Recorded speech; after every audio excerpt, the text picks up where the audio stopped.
Olá, amigos do Esporte e Debate. Estamos chegando sempre com um destaque esportivo aqui na tela da TV Assembleia, no canal 51.2. Aqui você já sabe, o esporte em dimensão maior na sua televisão. Gente, no Esporte e Debate de hoje, você vai ver. Sampaio vence o Boa Esporte em jogo dos rebaixados no Estádio Castelão. Copa FMF, São José goleia o Cordino e Bacabal vence o Santa Quitéria. Você vai ver ainda uma entrevista exclusiva com o professor e técnico de handebol do Barbosa de Godóis, Eduardo Teles. Tudo isso e muito mais na edição de hoje do Esporte e Debate, que já está no ar. E para começarmos o Esporte em Debate, o destaque para o torneio seletivo que vai indicar o segundo representante do estado do Maranhão do Campeonato Brasileiro da Série D em 2019. Você sabe que a primeira vaga é do Motoclube por ter conquistado este ano o Campeonato Maranhense da Série A. No final de semana, a terceira rodada foi realizada. Resta ainda um jogo para complementar justamente essa rodada. Mas tivemos, no domingo, 2 jogos importantíssimos. A equipe do São José fez a maior goleada da competição ao vencer o Cordino de Barra do Corda pelo placar de 6-0. Já o Bacabal conquistou a primeira vitória depois de 2 derrotas acachapantes para Pinheiro e Maranhão Atlético Clube. A equipe venceu o Santa Quitéria pelo placar de 2-1 e passa a ter possibilidades de classificação para as semifinais do torneio seletivo. Vou chamar aqui o Gregório Dantas, meu amigo Greg. Tudo bem, Greg? Tudo bem, Jurinho. Olha, Greg, essa rodada do final de semana, né? Que abriu a terceira Sim. do torneio seletivo, trouxe algumas surpresas, né? Trouxe. Uma goleada do São José que vinha de um resultado de goleada em São Luís para o time do Maranhão Atlético Clube. E o resultado de vitória do Bacabal, que até aqui era o caixão de pancada da competição, né? Sofreu uma goleada para o Pinheiro por 4-0 e outra para o Maranhão. Jurinho, é o seguinte, as equipes, vamos dizer, estão praticamente se recuperando na competição, né? Por quê? Estavam servindo como saco de pancadas do Maranhão e do próprio Pinheiro Atlético Clube, né? Que é recentemente campeão da segundinha e garantiu vaga nessa Copa FMF, o Jurinho já lembrou, garante vaga na Série D. Então tem um caráter muito significativo para os clubes que estão disputando. Esse jogo que você já destacou aqui, e a gente já até debateu no programa anterior, disputado entre São José e Cordino, terminou 6-0, foi realizado no estádio Cerejão e Rosário. É aquela velha discussão. Porque o São José de Ribamar não está podendo jogar no estádio Dário Santos. No Moropóia, né? Do Moropóia, Exato. São José de Ribamar. E aí teve que jogar no Cerejão e Rosário, que é uma perda significativa, não apareceu dentro de campo, né? É uma perda significativa para o clube, né? Sim. Que deixa de faturar uma boa receita. Para a cidade também. Para a cidade de São José de Ribamar. Exato. Porque o torcedor ribamarense que gosta de futebol, Sim. ele se quiser ver o São José jogar, tem que vir a São Luís ou para Rosário. Um absurdo, né? Mas deu certo, né? Deu certo nesse jogo aqui. A equipe do São José derrotou o Cordino por 6-0. A gente tem que destacar que o Cordino está muito mal, né? Pelo amor de Deus. Mal. Uma equipe com time que este ano disputou o Campeonato Brasileiro. A Série D, exatamente. E só saiu após perder num jogo duríssimo para o Ferroviário, que foi o campeão da competição. Exatamente. Você vê o quanto caiu o time do Cordino de Barra do Corda. Caiu demais, caiu muito. E uma equipe que está acostumada agora a disputar as cabeças. Não é desmerecendo a vitória do São José, para deixar bem claro. Claro que não. A questão o São José vinha de sucesso dentro da competição também. De sucesso, isso. Uma equipe, inclusive, que na primeira rodada não pôde utilizar seus jogadores porque não haviam sido regularizados. Exatamente. É complicado. Então, aqui demonstra, vamos dizer assim, uma fragilidade muito grande da equipe do Cordino, perder de 6-0. Só para nível de registro aqui, a gente destaca que os gols do Peixe Pedra, Jurinho, foram marcados pelo Felipe, que fez 2, Luiz Felipe. O Rodrigo fez 1, Maurinho fez 1, Maurinho Marcel e quem fez também mais um gol foi o Paulo Vitor. Já no jogo disputado lá em Bacabal, no estádio Correão, né, lá em Bacabal, o Bacabal derrotou o Santa Quitéria por 2-1. Né? E aí o Bacabal está também demonstrando uma certa recuperação. Com esses resultados, Greg, é bom que a gente explique isso aqui para o público telespectador da TV Assembleia, que está nos acompanhando também na TVN Canal 17. Sim. Que mais ou menos dentro daquilo que a gente havia traçado aqui, Maranhão, Pinheiro, só decidindo quem é primeiro e segundo, mas os dois estarão nas semifinais. As duas equipes favoritas. E as outras 2 vagas, tudo nos leva a crer nesse momento, Sim. de que a equipe do São José, e do Bacabal estarão na próxima fase. Resta saber quem vai ser terceiro e quarto. E resta saber... Porque restam 2 rodadas ainda. Eu acho que vai ficar nisso mesmo, nessas 4 equipes. Resta saber quem vai ser primeiro e segundo entre Maranhão e Pinheiro. E terceiro e quarto, justamente como você falou, entre São José e Bacabal. Daí teremos aquele cruzamento olímpico, né, que a gente já Primeiro destacou. contra quarto, segundo contra terceiro. 2 jogos semifinal, lembrando. São 2 jogos, ida e volta. E a final também é disputada em ida e volta. Essa final está marcada pela Federação Maranhense de Futebol. O último jogo desse torneio seletivo para o dia 9 de dezembro. 9 de dezembro, 9 de dezembro, a última que é um domingo, partida. Né? É um domingo, exatamente, 9 de dezembro. Mas claro que pode ter alterações. Com um detalhe, esse jogo, Maranhão e Pinheiro, né, nessa segunda-feira, ele foi o último jogo do Maranhão quando tiver mando de campo em São Luís, na segunda-feira. Isso. É que havia um acordo da Federação com a Secretaria de Esportes e Lazer, a CEDEL, para que não houvesse 2 jogos, né, em dias consecutivos, sábado e domingo, por exemplo, no Castelão, para preservar o gramado do Estádio Castelão. Como o Sampaio realiza a sua última partida pela Série B fora de casa, dia 24, o Maranhão já no próximo jogo, na 4ª rodada, vai enfrentar o time do Santa Quitéria no Castelão, 3h45 da tarde. Que jogaria segunda-feira, né? E agora transferiu para domingo. Domingo é melhor para o futebol. Muito melhor. Né? Segunda-feira é meio ruim, né, para o futebol. Melhora muito esse jogo sendo realizado no domingo às 3h45. Acho que a federação acerta nessa medida, Jurinho. Lembrando também que esses 4 times, como você já ressaltou, vão fazer, eu já até destaquei, o cruzamento olímpico para decidir quem vai ser o campeão, né, da Copa FMF, que garante a vaga na Série D. E não deve fugir disso, eu vou repetir. Maranhão, Pinheiro, né? São José e Bacabal Esporte Clube. E a gente lembra que... Com um detalhe, Maranhão e Pinheiro inevitavelmente vão estar nessa decisão. Também acho. Do torneio seletivo. Apesar do futebol ter muito imprevisível, né? Mas eu acho que nós não vamos ter surpresa não, sabe por quê?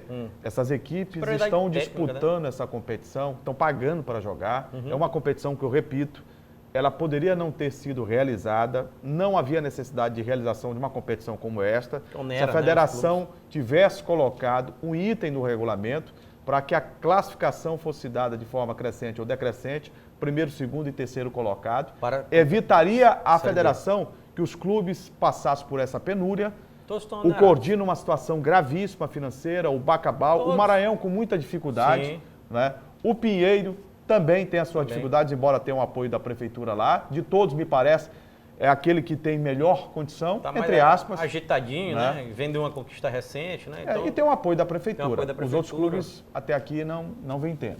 Não vem tendo. Eu avalio também, dessa mesma forma, que essas 4 equipes devem definir, e eu acho que fica mesmo entre Pinheiro e Maranhão. Nós até comentamos isso em programas anteriores, destacando que são as 2 equipes que seriam favoritas ao título, né? E consequentemente, agora é interessante essa disputa entre Maranhão e Pinheiro, né? Sim, sem dúvida. Até porque o Maranhão, pelo peso da camisa que tem, e o Pinheiro com o ritmo de jogo que tem. É uma equipe que acaba de conquistar a Série B, merece respeito. É uma praça interessante. Vai estar na Série A do ano que vem. Está na Série A do ano que vem, né? Exato. E é interessante também porque essas 2 equipes, além do Campeonato Maranhense, teriam a Série D. É fundamental, né, para as finanças do clube. Depois do intervalo, uma entrevista exclusiva com o professor e técnico do handebol maranhense, da Escola Barbosa de Godóis, Eduardo Teles. Ele vai falar, inclusive, sobre o próximo passo do Barbosa de Godóis, que representa o Maranhão a nível nacional na competição dos Jogos Escolares Brasileiros. Jogos da Juventude. Segura aí que daqui a pouco a gente volta.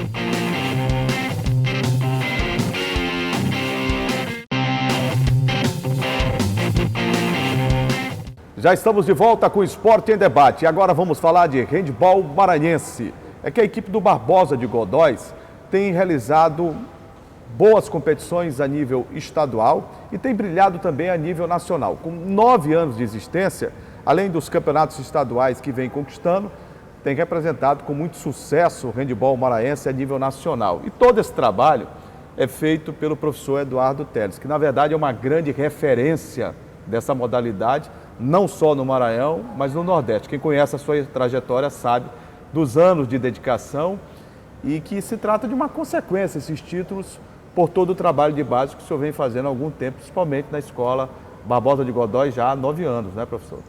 É verdade. O O handebol do Barbosa surgiu de uma iniciativa que eu tive quando eu estava voltando para a escola. Eu estive numa ação administrativa no estado, na CEDEL, depois eu deixei de ser secretário de esporte na CEDEL e voltei para a sala de aula.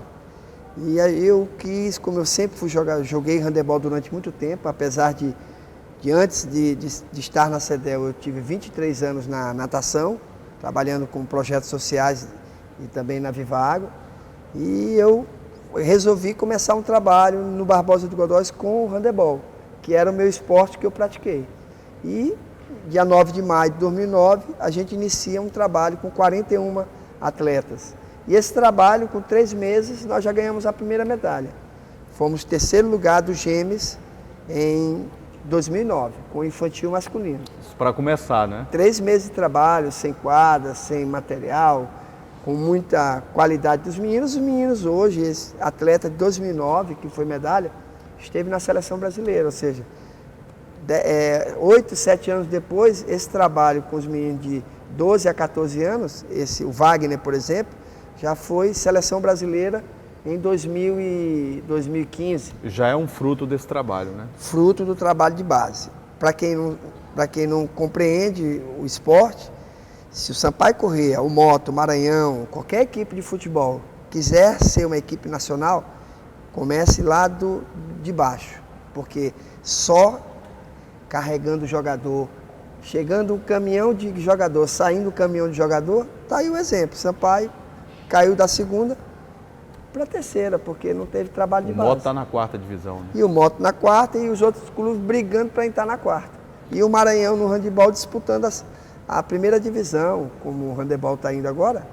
Nós estamos disputando entre os 8 melhores estados do Brasil escolar. E, professor Eduardo, ganhou esse direito disputando competições também a nível nacional, né? Foi se classificando e agora vocês estão de viagem marcada nesta terça-feira, né? Embarca para Natal, no Rio Grande do Norte, onde irão participar dos Jogos da Juventude, né? Os Jogos deste ano ele teve um novo formato. Os 6 melhores de ano passado já estavam classificados. E as outras 6 vagas foram disputadas nas regionais, Norte, Centro-Oeste, Nordeste e Sul-Sudeste, ou seja, 2 equipes de cada região. Nós fomos campeões do Nordeste, tanto no infantil quanto no infanto. Como é que foi essa disputa e essa conquista do Barbosa de Godóis? No Nordeste, hoje, escolar, a gente disputa hoje com as equipes do Piauí, que são, inclusive, tem atletas nossos na equipe do Piauí. Então, as equipes do Piauí hoje são os nossos grandes adversários do Nordeste. E a gente ultrapassou o Piauí nessa competição, porque você tem que estar entre o primeiro e segundo lugar da regional para poder ir a gente ganhou de Pernambuco, ganhou do Ceará, ganhou do Rio Grande do Norte e também ganhamos do Piauí. Então, ou seja, classificamos como campeão da regional Nordeste. A delegação viaja nesta terça-feira, dia 20. Já começa a jogar dia 22. E movida em que expectativa para disputar essa outra etapa importante dos Jogos da Juventude? Para nossa sorte, no infanto masculino, a gente pegou as 2 melhores equipes do Brasil. Para você ver. Mas e o senhor fala em sorte? Eu falo em sorte porque se nós quisermos ser campeões brasileiros... Não pode escolher adversário. É melhor jogar logo com as melhores equipes, que a gente vai saber se vai bem ou não vai bem. Tem um outro viés, né? Porque quando você enfrenta os melhores, se você passa por essas equipes... Já pega lá no cruzamento equipes mais fracas. E você já tem, né, uma autoestima elevada, né? Cresce ainda mais a possibilidade de você levantar o título, ser medalha de ouro, porque você... Vamos jogar na primeira partida no infanto masculino, que é de 15 a 17 anos, contra Santa Catarina, que será no dia 22, 11 horas. O masculino infantil nosso joga contra o Amazonas, já pegaram uma equipe bem mais inferior tecnicamente. No segundo jogo, o infanto masculino joga contra São Paulo e nós vamos jogar contra a equipe de Mato Grosso, que é uma equipe também que está começando no handebol nacional. Ou seja, nós temos grandes chances e a equipe masculina, nosso infanto, nós temos 3 atletas hoje que são referências nacional. O melhor ponta esquerda do Brasil está no Barbosa, que é o Neguinho. O melhor ponta direita, que é um canhoto, Isaac, todos os dois na seleção brasileira, também é do Barbosa de Godói. Esses dois estiveram na seleção agora. Estiveram né? agora treinando na seleção. Brasileira. E o Arthur foi campeão sul-americano, jogando pela equipe do Piauí, foi convidado para jogar pela equipe do Piauí, campeão sul-americano cadete, perdendo para a equipe da Argentina nesse último final de semana. Já chegou em São Luís, vindo da Argentina, onde jogou o sul-americano. Ou seja, temos equipes muito fortes, atletas muito fortes para brigar pelo título. Ô Eduardo, nessa trilha de conquistas e sucesso, o Barbosa de Godói acaba de comemorar mais um título de uma competição que eu reputo que ela tem um significado enorme para o esporte do Maranhão, porque ela leva o nome de um grande esportista, de um dos maiores nomes da crônica esportiva de todos os tempos, né? Muito identificado com o esporte amador da nossa terra, que foi o J. Alves, né? O J. Alves, além de ser um grande jornalista esportivo, ele era muito ligado ao handebol, muito ligado, apaixonado pelo handebol. Ele era um fãzaço do Tião, sempre cobriu, e ele, com a sua voz maravilhosa, ele cobria um fato histórico do radialismo, é que o José Faustino Alves, o J. Alves, transmitiu a primeira partida de handebol para o Maranhão através da rádio. Isso quando? Isso em 77, Maranhão e Rio Grande do Norte. Maranhão e Rio Grande do Sul na final. Maranhão perdeu para o Rio Grande do Sul por 1 gol, 14-13. E o J. Alves transmitiu pela rádio difusora AM, que era a rádio que existia naquela época, 680, e transmitiu o jogo de uma forma inédita. Então, isso é histórico, né? O handebol do Maranhão, a Federação Maranhense de Handebol, que promove essa competição, faz essa homenagem à Copa J. Alves ao Justa, J. Alves. né? Por sinal, né? Uma homenagem não só para o radialista, porque também era uma pessoa muito ligada ao handebol. E nós fizemos barba, cabelo e, entre aspas, bigode. O que quer dizer isso? Ganhamos o infanto, o juvenil masculino, quer dizer, e fomos vice-campeão no juvenil masculino. Ou seja, botamos a equipe A e B na final. E o feminino, nós fizemos um jogo maravilhoso, uma final, foi empate normal, foi na prorrogação empate e foi para a decisão nos 7 metros. E a gente ganhou os 7 metros. Ô Eduardo, além de técnico, campeão diversas vezes, você é um educador nessa área de esportes. Como é que o senhor viu essa situação da atleta, que foi sua atleta, a Gilvana Mendes Nogueira, de 20 anos, que disputando uma partida pela Liga Nacional de Handebol em Blumenau, Santa Catarina, ouviu das arquibancadas um grito de racismo que dói na alma. Não é possível, em pleno século XXI, a gente conviver com esse tipo de situação. Volta para a senzala, vaca preta, dentro do esporte, né? Que deveria ser um ambiente de congraçamento, de congratulações, de energias positivas. Como é que você viu? Eu vi que o Barbosa de Godói, inclusive, divulgou uma nota de repúdio, né, desse fato. A Gilvana sempre foi uma menina assim, muito alegre, muito brincalhona, sempre... quando ela começou a jogar handebol no Alberto Pinheiro, ela se destacou, a gente convidou ela para vir para o Barbosa de Godói, trabalhava com o professor Rubilota lá, e ela veio para o Barbosa, e do Barbosa de Godói ela ganhou o Brasil.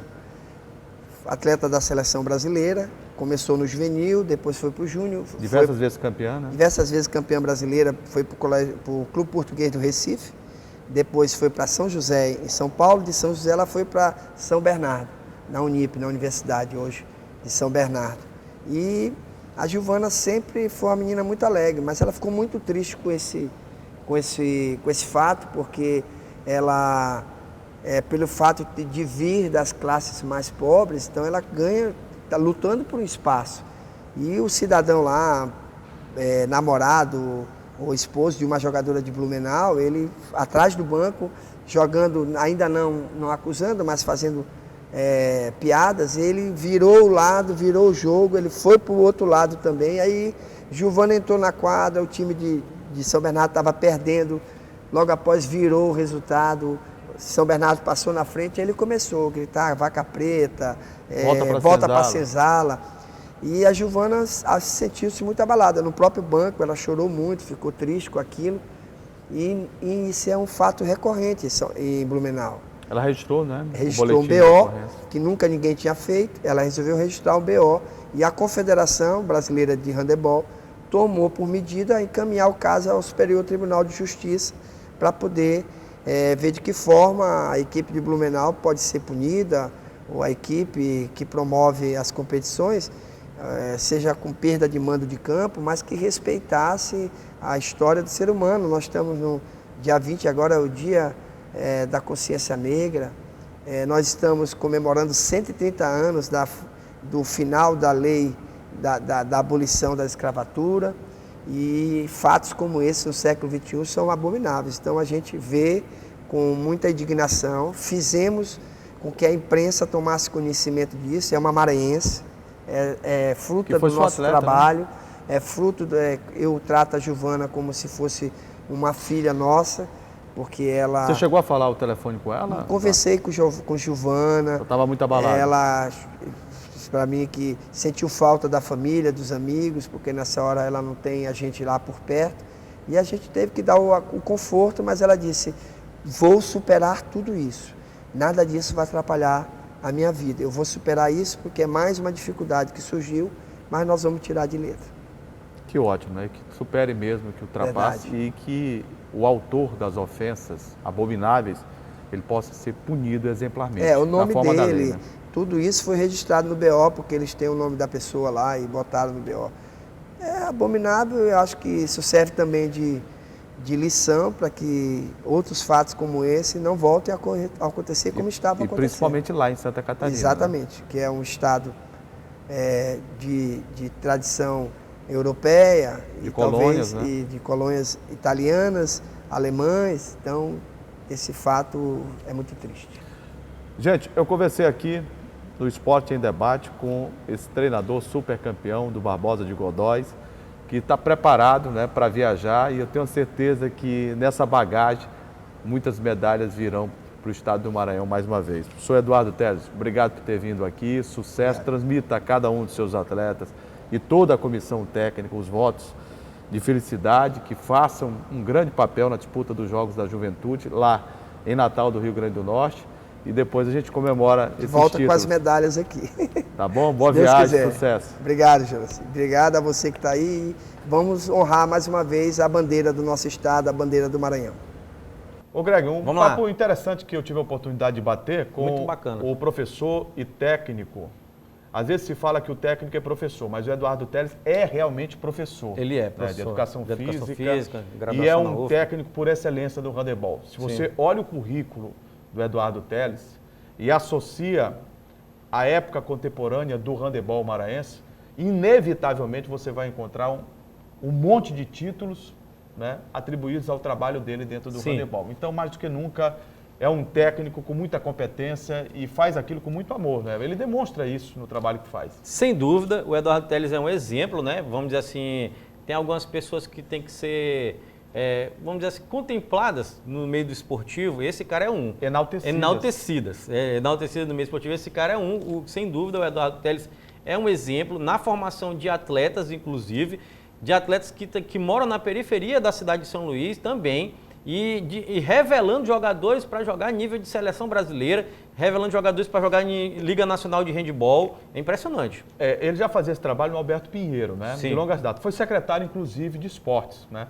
Teve um trabalho nos Jogos Escolares do Maranhense.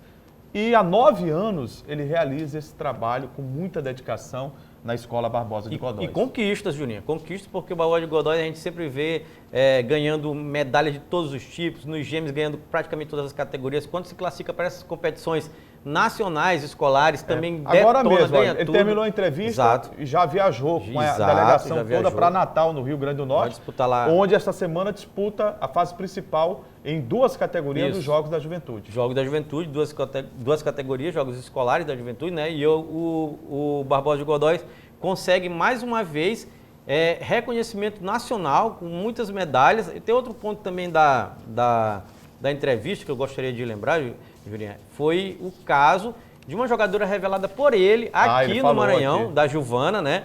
que recentemente sofreu um caso terrível, né, de racismo, que a gente tanto condena aqui. O episódio triste e lamentável aconteceu quando da Liga Nacional de Handebol em Blumenau, Santa Catarina. O mais alto nível da competição. Mais alto nível. Isso, é bom lembrar isso. E a Giovana, né, atleta que iniciou pelas mãos do professor Eduardo Teles, né, aqui em São Luís, exato. E depois ela galgou um espaço e foi para outro centro. Foi para o interior de São Paulo. Para desenvolver o handebol, chegou à seleção brasileira. Sim. Ela é apontada, inclusive, daqui a mais algum tempo, como sucessora, né, do trono da Ana Paula Rodrigues na seleção, outra maranhense. Campeã do mundo, né? É isso. Com a seleção brasileira. E ela ouviu das arquibancadas durante um jogo que sua equipe estava perdendo. Foi. Empataram e viraram. E quando a virada se deu, ela começou a escutar gritos. Ela é negra. Isso. Volta para a senzala. Coisas de gente que é mau caráter. E abominável. Gente que é mau caráter e é bandido. Isso é um abominável. crime. A gente sabe que o racismo é um crime, né, Juliano? Então, foi terrível. A gente se emociona. Teve uma parte que eu gostaria de destacar, quando ele ligou para ela e ela mesmo disse que estava um pouco emocionada com a situação que estava acontecendo, porque estava distante da família. E ela foi a primeira atleta, Greg, a materializar a denúncia. Que ela foi boletim de ocorrência. A delegacia de polícia lá em Santa Catarina registrou o BO. Sim. O caso foi parar na Confederação Brasileira de Handebol. O que é importante. Que está com o seu jurídico tomando providência. Já identificou esse criminoso. Isso. Ele é namorado de uma das jogadoras. De uma das jogadoras da equipe adversária que ela venceu. É uma situação triste, trágica, mas eu queria parabenizar ela pela atitude. Porque tem muita gente que diz assim, não, deixa isso é de jogo, é do esporte. Não é, galera. De jogo, não isso é um absurdo. O esporte ensina justamente o contrário disso. E aí, que todo mundo tem que ser igual e disputar de forma amistosa, não de forma criminosa, porque o que ele fez foi um crime, um absurdo contra a honra dela, né? Contra tudo que a gente acha que é certo, correto. E um cara que devia estar preso, né, Julinho? Porque isso não é um absurdo, um cara dele não pode fazer um negócio desse. Crime de racismo, né? Ele cometeu um abominável, sob todos os aspectos.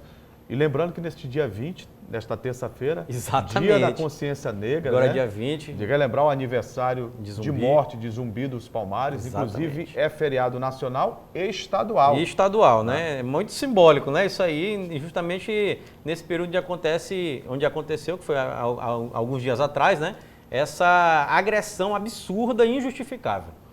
Mas o trabalho, enfim, do handebol, o professor Eduardo Teles está de parabéns. O professor Eduardo está de parabéns. Inclusive, quando ligou para ela, para tentar dar uma orientação para ela, porque o Eduardo, ele trata... apoio moral, né? Ele trata os atletas que ele revela como se fosse um pai. Ele mesmo revelou isso para a gente, né? Ele tem elas como como um filho, né? E ela como uma filha, e os outros atletas também. Então, ele tentou dar aquele apoio moral.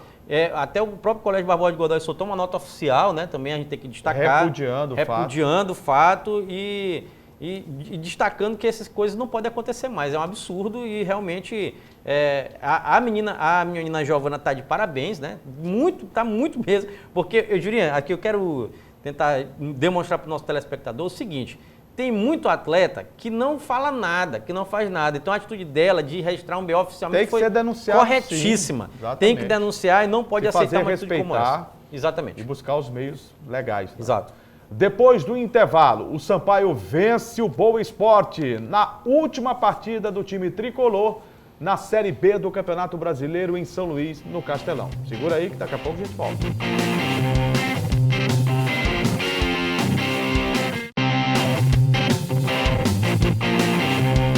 O Sampaio Corrêa realizou no último sábado no Estádio Castelão a sua penúltima partida na Série B do Campeonato Brasileiro de 2018. Você já sabe que o Sampaio está rebaixado para a Série C do Campeonato Nacional no ano que vem.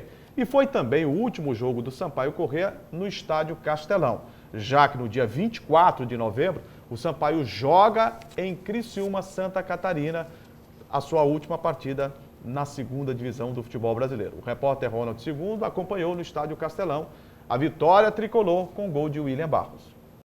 Apesar da vitória, o último jogo do Sampaio Corrêa no Castelão em 2018 não foi a despedida que a torcida esperava. Quem veio ao estádio acompanhar o duelo até que se surpreendeu com esse gol de pênalti sofrido antes mesmo do primeiro minuto. William Barros ainda permitiu a defesa, mas abriu o placar no rebote do goleiro.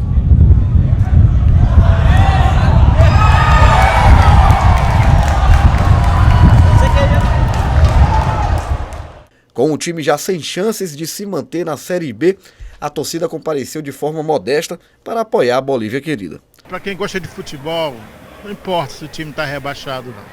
A gente tem que dar um crédito e tem que vir para o estádio. E trazer ele que é o Neto. Quanto é que é o placar aí que você acha que vai dar? 2-0, eu acho. Só que após o primeiro gol, o marcador congelou. O Sampaio até que arriscou algumas jogadas de velocidade, mas não soube aproveitar as falhas na defesa do adversário. Mas o resultado se manteve o mesmo. Nos acréscimos do segundo tempo, o volante Machado ainda teve um desentendimento com o quarto árbitro. Exagerou na reclamação e foi expulso. Final de jogo, Sampaio 1, Boa Esporte 0. Tirar o Sampaio dessa situação, fizemos todo o possível, né? A gente sabe disso, mas o mais importante é que a gente vem trabalhando com seriedade, não é isso que vai apagar o meu trabalho que eu fiz esse ano, né? A gente sabe que a cobrança é muito grande, como eu sempre falo para vocês, por conta de eu ser da casa, mas assim, meu trabalho eu nunca vou questionar, né? E graças a Deus as coisas, Deus vem me honrando durante o ano. A gente sabe que eu tive um acesso, tive um estadual, mas descemos aí com o Sampaio, mas assim, já sabíamos que era muito difícil.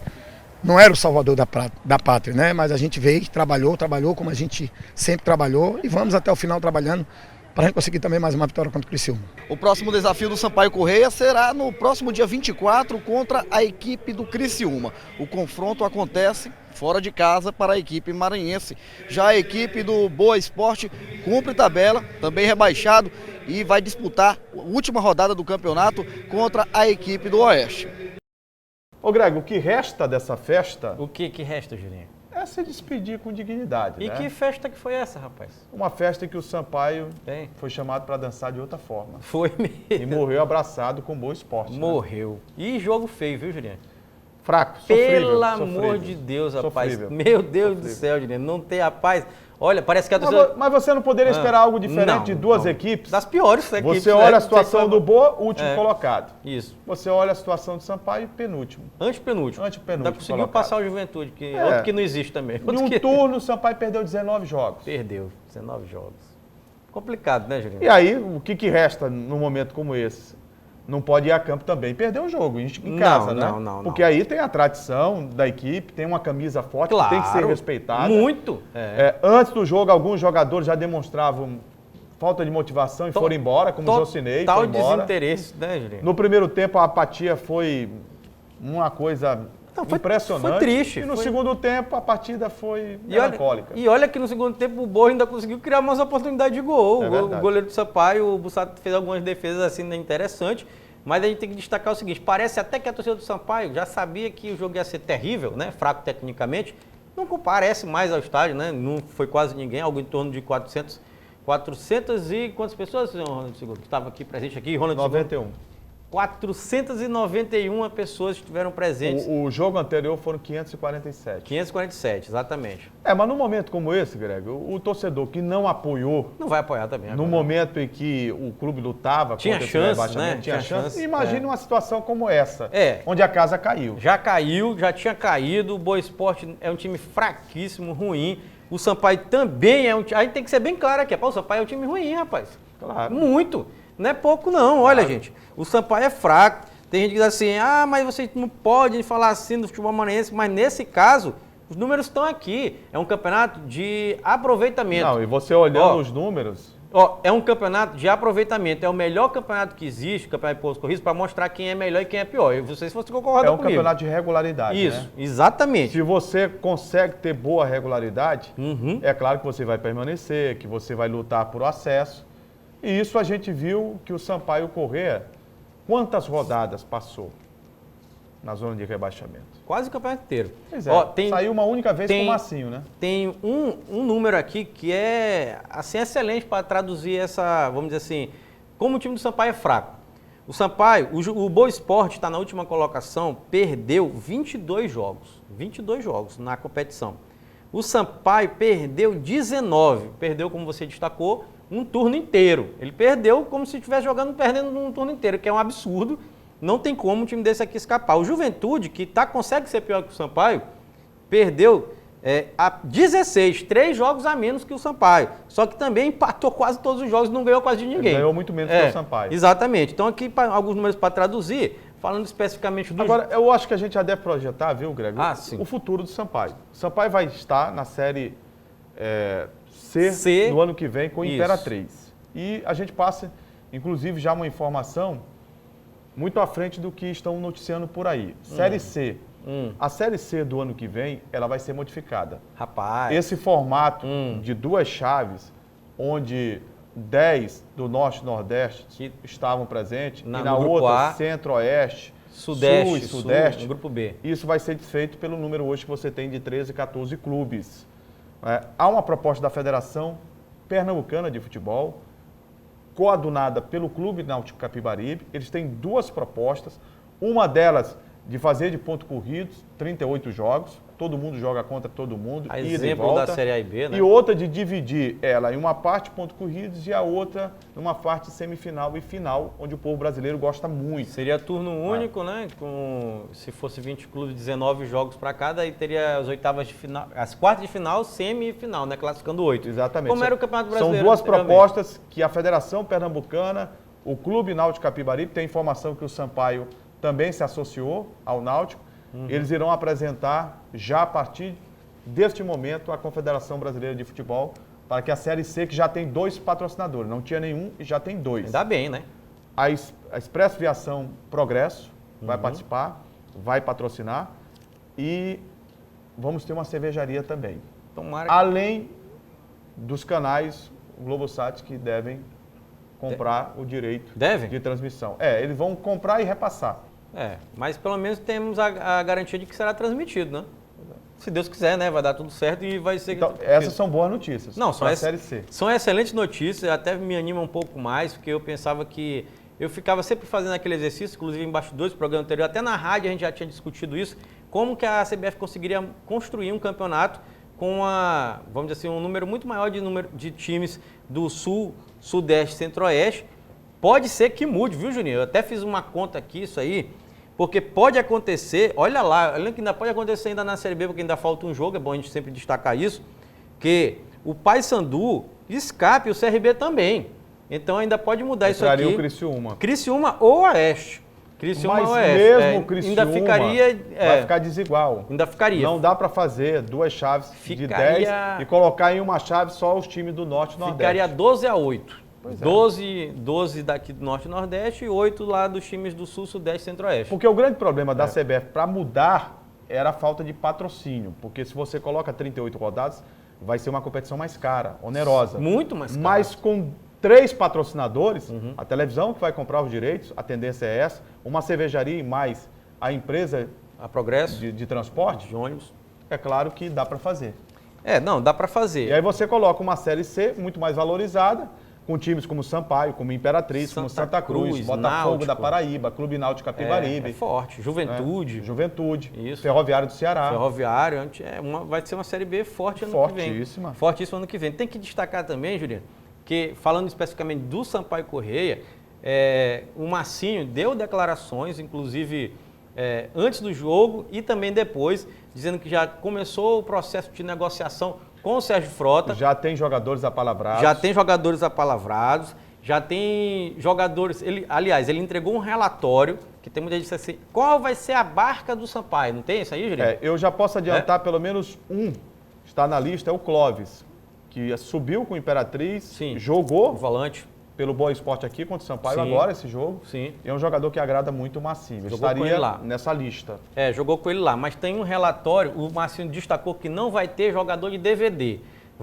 Que a gente chama de jogador de DVD, que tem empresário que chega com DVD lá, olha Mostra aí. o DVD. Tá, aí o cara vê lá aí e o cara faz ele é bom mesmo, DVD. rapaz. Aí faz uma edição bacana, só chapéu, golaço fora da área, né, Juliano? Aí o cara, legal, vou contratar. Não, ele disse que vai ser só jogador que ele conhece, que ele viu em campo, seja tendo jogado junto, ou tendo dirigido, ou tendo assistido o cara jogar. Sobre os jogadores que o Sampaio tem e quem pode renovar. Você sabe que o Sampaio tem o passe, hoje, em termos contratuais, do Andrei. O Sampaio não vai ficar com o goleiro, mas ele tem um contrato até 2020, 2021. O Sampaio não abre mão de uma negociação. Claro. O Fernando Sobral já tem clube interessado, não oficialmente, mas ele um salário alto, também não vai ficar pelo interesse. E também é um jogador muito Maracás também é outro que não fica, o passe pertence ao Sampaio, o Sampaio vai negociar.